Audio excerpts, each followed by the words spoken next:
Ako si Princess Castro at narito ang mga napapanahong balita. Masusing pag-aaral. Ito ang binigyang diin ni Pangulong Ferdinand Marcos Jr. sa kabila ng panawagan na ipagbawal na ang operasyon ng online gambling sa bansa. Anya, hindi dapat madaliin ang ilalapat na solusyon sa naturang pasugalan. Isa sa mga reference na nais niyang tignan ay ang pagban sa isabong kung matagumpay ba ang tuluyang pagpapahinto ng operasyon.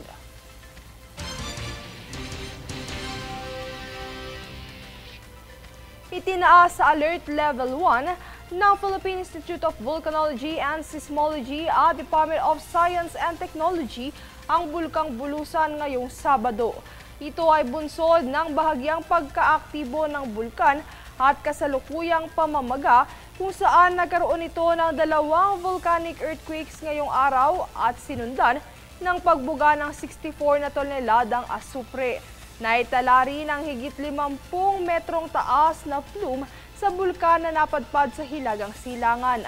Dahil sa aktibidad ng bulkan, mahigpit na ipinagbabawal ng ahensya sa mga lokal na pamahalaan at publiko ang pagpasok sa 4-kilometer permanent danger zone sa paligid ng bulkan.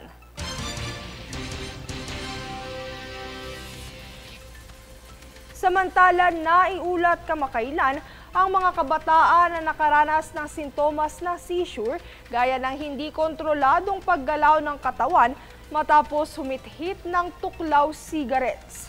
Kaya nagbabala ang Philippine Drug Enforcement Agency o PDEA at ang Dangerous Drugs Board o DDB sa publiko na huwag na itong tangkilikin dahil sa masamang epekto nito sa kalusugan. Ayon kay PDEA Director General Undersecretary Isagani Neres, ang tuklaw cigarettes ay naglalaman ng nicotine at cannabinoid na mas malakas ang epekto sa marijuana. Ayon naman kay DDB Chairman Secretary Oscar Valenzuela, pakikipagtulungan ng 2 ahensya sa mga eksperto at sa iba pang government agencies para masiguro ang tamang pulisiya para rito.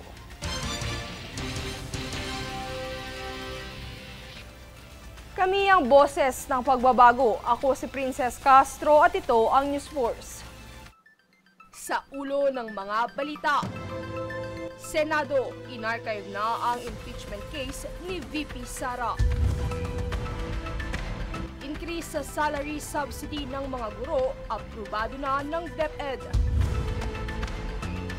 PSA, inanunsyo ang unti-unting pagbaba ng presyo ng mga bilihin. 2026 National Budget Deliberation na pagkasunduang isa publiko ng mga senador. DA, patuloy na isusulong ang 20 pesos rice program sa kabila ng mga kritisismo. At India, nag-alok ng libreng e-visa sa mga Pilipino. Patas at pantay na balita, komprehensibong ulat para sa pulso ng masa. Ito ang News Force.